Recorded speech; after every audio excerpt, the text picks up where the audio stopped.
Romance scams made fraudsters $1.14 billion in 2023. That's $95 million a month, or $22 million a week, or just over $3 million a day, or $130,000 an hour. However you want to put it, it's a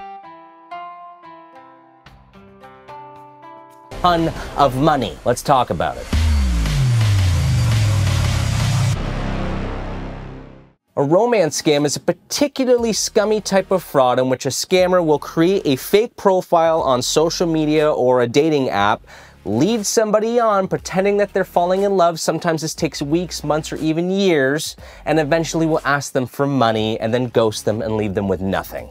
The goal is to exploit the victim emotionally and then steal their money. This is one of those scams that makes just the regular scammers look like the good guys. And this seems to be getting worse because people right now are really lonely. Meta Gallup did a study and they said 1/4 of adults are lonely. They're calling it a loneliness epidemic. They asked 1,000 adults from every single country in the world. It was at this moment that Josh realized there are more than 140 countries in the world. If they were lonely, they gave it a ranking. I'll put the graph up on screen. And about 1/4 of them said they were very or fairly lonely. There's something depressingly poetic about being so connected digitally, but so many people feeling so lonely. There's something there. These scams can happen anywhere online where there's communication, but they typically stick to dating sites like Tinder, eHarmony, Plenty of Fish, Match, Bumble, OnlyFans, or obviously social media platforms like the big ones, Facebook, Instagram, TikTok, Snapchat. What did I miss? Twitter? I'm not calling it X. I'm not calling it X. And messaging apps like Telegram's a big one now, WhatsApp, Facebook Messenger, Viber. I don't know who uses Viber, but okay. And even video games, anywhere that there's messaging. So like World of Warcraft's a big one, Fortnite for you kiddos, or Second Life, which until this video, I thought was a made-up video game for that episode of The Office where Dwight has a second life. So how does this all work? Well, usually it breaks down into 4 main steps. Step 1 is initiation. This is where the scammer will make the fake profile. They usually have a good idea on who they're going to scam, so they'll tailor their profile to who the scam victim's going to be. So if it's an elderly person, they'll usually match somebody with their age. They usually match the attractiveness of the profile picture they use to the attractiveness of the scam victim. So if there's someone really handsome like me, they'll probably use like a picture of Margot Robbie or Sydney Sweeney or whatever. Step 2 is to build trust. They're going to message you. They're going to make you feel loved. They're going to make you feel like they're your dream partner and you're going to be head over heels. The chemicals in your brain are going to be firing off. It's literally like a drug. There's science behind this. It's actually like a drug. They're building trust. They're letting your guard down. That's really their heavy focus as step 2, is once they make that initiation is then, okay, let's build the trust so you can get your guard down as quickly as possible. Step 3 is planting seeds. They might not directly come out and ask for money, but they'll plant seeds. My son is sick. My car broke down. I need to update my visa if I'm going to travel to you. My roof is leaking. I need to upgrade to the latest iPhone 16 Pro Max so I can send you HD pictures of my face. I'm not going to ask for money yet, but they're going to plant these seeds. It's genius. And step 4 is the crisis. After they've planted those seeds, one of those is going to sprout into an emerging crisis. So if the roof was leaking, now the roof is caved in and they're starving and there's a hurricane and there's some crazy thing. They need money now. Whatever the crisis is, they're trying to create a sense of urgency so that you let your guard down and they want to act quickly. The whole point of every scam for the most part is to try to act quickly to let your guard down. Though it's a long way to act quickly. They're going to take their time to build the trust and then act quickly during the scam. I should clarify that. And lovely step 5 is asking for money. Hey, can you help me out? Look, I'll pay you back. I need to fix my roof. I'm getting this check in a month. I can pay you back immediately, or I'm going to come and I'm going to visit you in your country. I'm going to pay you back as soon as I see you. I just need travel expenses. Whatever it is, they're going to ask you for money, and that's where you get scammed. This is where they can do one of 2 things. They can either ghost you immediately, which is very popular depending on how much money they get or how they determine how much money they can get from you, or they could try to squeeze a little more out of you depending on how they feel. So, oh, the roof was fixed, that's great, but he just needs another 2 grand because the doorway got damaged as well. Could you please send me that 2 grand, please? I need a doorway, I need a door. And then they're ultimately going to disappear. It all ends in a disappearance, a ghosting. You're never going to hear from them again. You're left with not only the emotional trauma of having a breakup because they've made you feel like they love you, but now you're broke. It's a real 1-2 punch. It sucks. Again, this makes regular scammers look like good people. people. It's nuts. So there can be many different forms of these type of scams. Like the one I just spoke about is more like a traditional romance scam where it's just a regular person, they have some crisis and they're gonna scam you out of the money. Another one that's also really popular is military romance scams. This is really popular in America where there's a lot of military families and they can't get their money because they're out for deployment, and they can't visit you because they're out for deployment, or there's some sort of military red tape. They can't access their money. So could you please just lend me $5 grand right now? Very, very, very common. Military romance scams. Another one is widower romance scams. I lost my husband. I lost my wife. I need emotional support. You feel important and you feel like you're getting close to them through this emotional journey they're going through because they lost their spouse allegedly, and then all of a sudden they need money for the legal fees for the will or the funeral expenses or whatever, the real estate fees to sell the house off, so they can pay you back, of course, because they're gonna sell the house and you're gonna get your money back. You can see where this goes. And then travel romance scams, very, very common. Long distance relationships are very, very popular, and I'm gonna come travel to you. I live in Europe, I'm gonna come to Canada, I'm gonna come to US, I live in Mexico, whatever.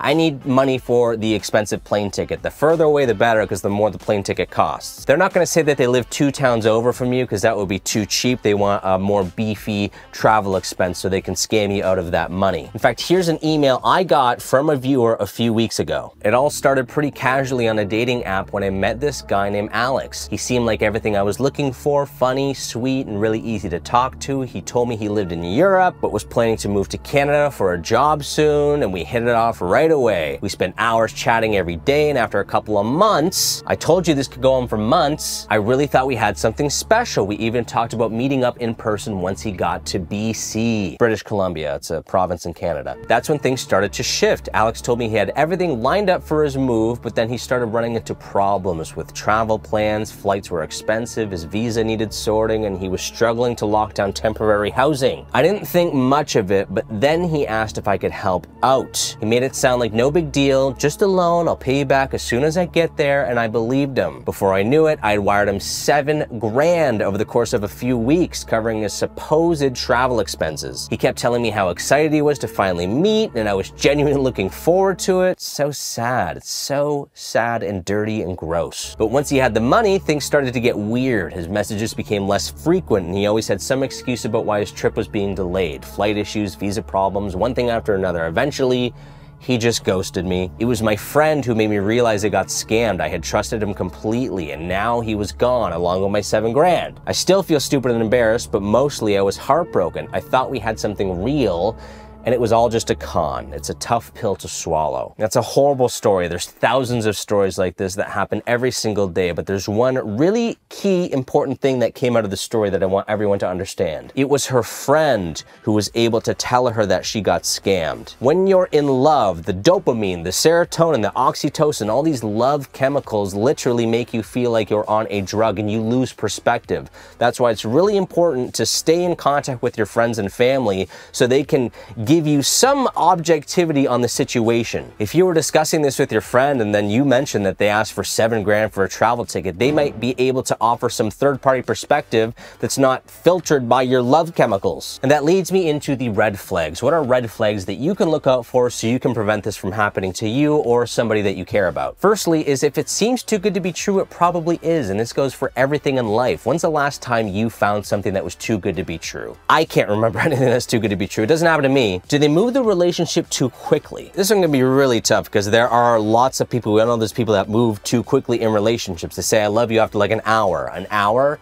You don't even know my last name, but you love me? Look out. Are they making excuses to avoid meeting in person or doing a FaceTime? If they're not getting on camera, you haven't even talked to this person face to face or at least on FaceTime, super sketchy. Does their backstory sound strange or overly rehearsed? Elevate your scam senses a little. This could be an indicator that it is a scam. Of just something doesn't feel right with their backstory. It's too vague or just weird. I don't know. Are they vanishing for long periods of time? Are they not getting back to you for like a couple days, even though that's not normal, and saying that something happened? That could be another indicator as well. It's not necessarily one thing. There are bigger red flags than others, but it could be all these things peppered together. So it's important to look out for everything. Are they having a dramatic dramatic personal crisis. A lot of the times they'll plant these seeds for the emergencies that we talked about. There's an emergency or a crisis or some sort of crazy thing going on. I mean, honestly, who has all these emergencies? I don't know a lot of emergencies. Emergencies are rare for me. Are they trying to isolate you from your friends and family? Are they saying, oh, don't tell your friends and family, they wouldn't understand, they wouldn't get a long distance relationship. Oh, they don't understand us, you know, it's just you and me. And that's a red flag even if it's not a scam. And I'm not trying to give relationship advice here, okay? But I mean, I think all these points are pretty basic. And finally, are they asking for money? Don't give anyone your money. Don't give anyone your money. There's no need to ever give anyone your money, especially in a new relationship, especially if you haven't met the person. I did an older video on romance scams earlier and people got really angry saying, why would you give people your money? Well, there are genuinely kind people that want to help people in this world. I know it's hard to believe, but there are nice people in the world that genuinely care and actually want to help other people, and that's their weakness, and these scammers exploit that. I'm not one of those people. I'll never have to worry. I'll never give anyone my money ever. But there do exist nice people in the world that are a little bit more on the gullible side, maybe, but it comes from a good place. Apparently, I'm a relationship guru now, but even in a legitimate relationship, don't give anyone your money. It's your money. Don't ever give anyone your money. Unless, of course, you're giving me that money in exchange for awesome Fraud Squad merch at fraudsquad.shop. Then you're getting something back. Check it out. It's a two-way street here. You get amazing content that I'm making, which we all can agree is clearly amazing and deserves a like and a subscription. As of filming this video, I'm about to pass 10,000 subscribers, and it's very exciting. It's another digit in my subscribers. My ego is getting bigger than ever. It feels good. Feels right. No, but thank you very much for watching this video. It's been another episode of Fraud Squad. Stay vigilant. If you've been scammed, please, we want to hear your stories. I need content. I need good content. Go to fraudsquad.shop/I've-been-scammed. Let us know your story. You could win some merch. I appreciate every viewer, every subscriber. I really, really appreciate from the bottom of my heart. And I'm genuinely going to keep trying to make better videos to educate everybody on scams. Okay, that's it. We're done.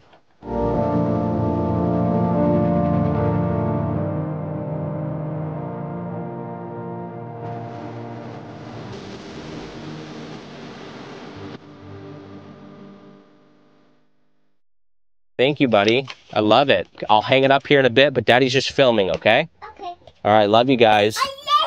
Okay, go upstairs though, okay? It's too... I love it. I'm gonna hang it on the wall. I love my children. I love my family, but please, God, just subscribe. I need the ad revenue so I can buy a studio and get out of here and make better videos for you. This is for you. It's not for me. It's for you. We're the arms wide open under on the sunlight.